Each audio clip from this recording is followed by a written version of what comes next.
जो एग्ज़ाम होने वाला है तो स्टूडेंट यूनियंस और ये अनएम्प्लॉयड यूथ अपील कर रहा है कि उसको पोस्टपोन करें क्योंकि अभी गेजेटेड फोर्स का रिक्रूटमेंट रूल नहीं बना है। आप इस पे क्या कहेंगे सर? देखिए ऐसे है कि जो ये हमारी लद्दाख यूनिवर्सिटी है, यूनिवर्सिटी ऑफ लद्दाख, तो बाकी यूनिवर्सिटीज़ की तरह ही है जो सारे इंडिया में यूनिवर्सिटीज़ हैं। तो इसमें यूजीसी के रूल्स जो हैं वो इम्प्लीमेंट करते हैं, है ना। तो मेरे सामने ये फाइल पड़ी है, इसमें क्लियर लिखा हुआ है कि डायरेक्ट रिक्रूटमेंट, ये हम डायरेक्ट रिक्रूटमेंट कर रहे हैं। 2 पोस्टें हमारे पास असिस्टेंट रजिस्ट्रार की हैं। तो 2 मेथड होते हैं, एक डायरेक्ट रिक्रूटमेंट होता है, एक जो पहले अगर कोई जूनियर पोजीशन पे हैं उनकी प्रमोशन के लिए होता है। तो जैसे कि अभी स्टाफ हमारे बहुत है नहीं है, तो वो तो कोई कैंडिडेट है नहीं जो कि हम उसको प्रमोट कर सकें, तो इसीलिए डायरेक्ट रिक्रूटमेंट के थ्रू ये पोस्टें 2 फिल करनी है। तो डायरेक्ट रिक्रूटमेंट में जो क्वालिफ़िकेशन है वो तो है मास्टर डिग्री होनी चाहिए 55% मार्क्स के साथ, और मैक्सिमम एज लिमिट है 35 ईयर्स। ये जो मैं बता रहा हूँ यूजीसी गाइडलाइन है।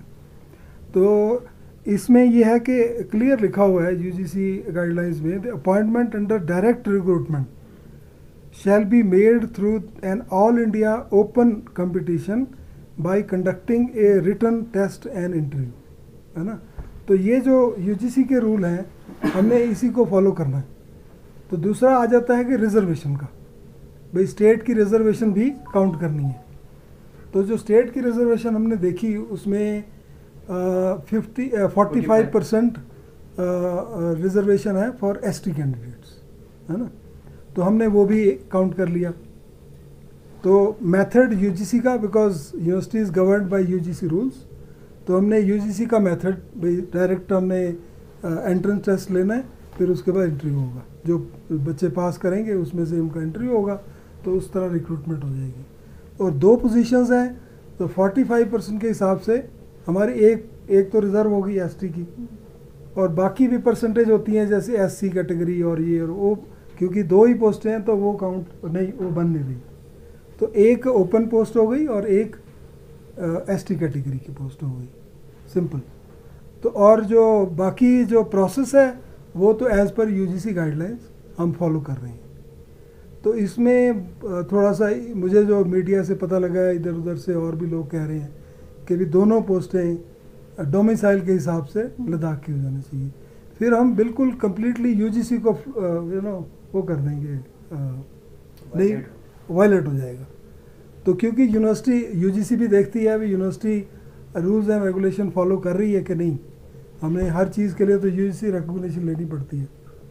तो इसलिए ये जो हमने सारा प्रोसेस फॉलो किया है कम्प्लीटली एज पर UGC guidelines, including the requisite reservation of UT Ladakh. Sir, ये जो यूनिवर्सिटी ऑफ जम्मू का एक एडवर्टीजमेंट नोटिस के बारे में उन्होंने मेंशन किया है, जहाँ पे मेंशन किया है कि डोमिसाइल जो United territory of Jammu and Kashmir के उनके लिए रिजर्वेशन होगा करके। सो वो यूनिवर्सिटी ऑफ जम्मू का जो नोटिफिकेशन है वो यूजीसी के रूल्स के अंदर नहीं है कि कैसा है? मुझे नहीं पता इस बारे में कुछ आइडिया, अगर उन्होंने किया है तो किस बेस पे किया है वो, I am not aware of that. Sir, university में काफ़ी भी जैसे रिक्रूटमेंट पे काफ़ी इश्यूज आ रहे थे, स्पेशली लोकल्स को लेके, क्योंकि यहाँ पे भी काफ़ी पीएचडी या स्कॉलर्स के ग्रुप है, तो उनके लिए रिक्रूटमेंट क्या रूल निकाला जाएगा? क्योंकि बार बार जो है यही सवाल उठता आया है कि लद्दाख में रिक्रूटमेंट प्रोसेस जो है काफ़ी कमज़ोर है, उस पर क्या कहेंगे? यूटी एडमिनिस्ट्रेशन के अंडर हैं, वो तो यूटी एडमिनिस्ट्रेशन अपना डिवाइस कर ले मेथड, भाई सिर्फ लद्दाख के लिए ही सब कुछ करना है, अभी जो लद्दाखीज़ के लिए करना है, ठीक है। पर जब हम यूनिवर्सिटी की बात करते हैं, यूनिवर्सिटी से ऑटोनमस बॉडी होती है, इसमें यूजीसी गाइडलाइंस तो फॉलो करनी पड़ती हैं, है ना। ये नहीं कि कम्प्लीटली हम स्टेट की या यूटी की फॉलो करें, तो उसमें कॉम्प्लिकेशंस हो सकती हैं, क्योंकि हमें हर चीज़ के लिए, ग्रांट के लिए, पोस्टों के लिए एमएचआरडी से पोस्टें आनी हैं, तो वो चीज़ें कॉम्प्लिकेट हो सकती हैं। तो अगर यूटी गवर्नमेंट डिसाइड करती है अभी ऐसे करना है तो किसी को क्या ऑब्जेक्शन हो सकता है। पर अभी तक हमें जो रूल्स हैं यूजीसी के वो तो फॉलो करने पड़ेंगे।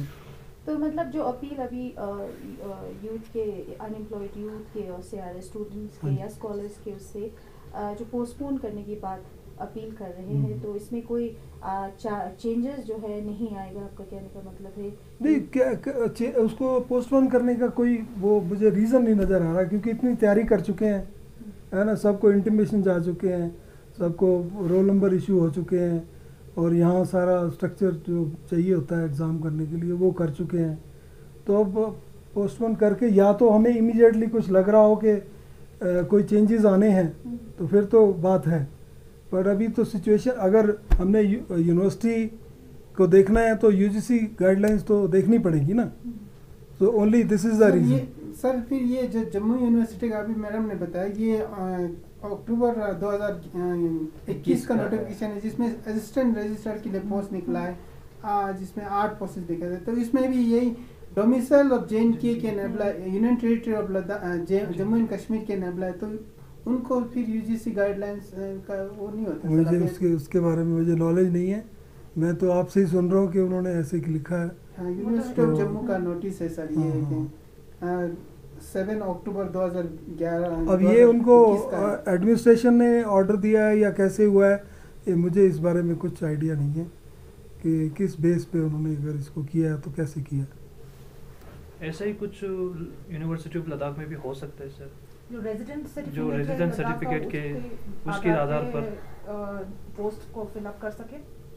जो रिजर्व पोस्ट है आपकी बात है, जो एसटी की पोस्ट है उसकी बात कर। ऐसा क्राइटेरिया हो सकता है कि यूनिवर्सिटी ऑफ लद्दाख में जिस तरह से आपने कहा कि ऑटोनोमस बॉडी है, हाँ। तो ऐसा क्राइटेरिया हो सकता है जो रेजिडेंट ऑफ सर्टिफिकेट जो लद्दाख के, ताकि जो लोकल्स है उनको जॉब मिले, हाँ। तो ऐसा कुछ सिस्टम हो सकता है सर क्या यूनिवर्सिटी ऑफ लद्दाख में, जब इन फ्यूचर? देखिए, वो यूनिवर्सिटी ऐसा अपने आप डिसाइड नहीं कर सकती, वो तो हायर लेवल पे अगर डिसीजन होता है तो यूनिवर्सिटी विल फॉलो।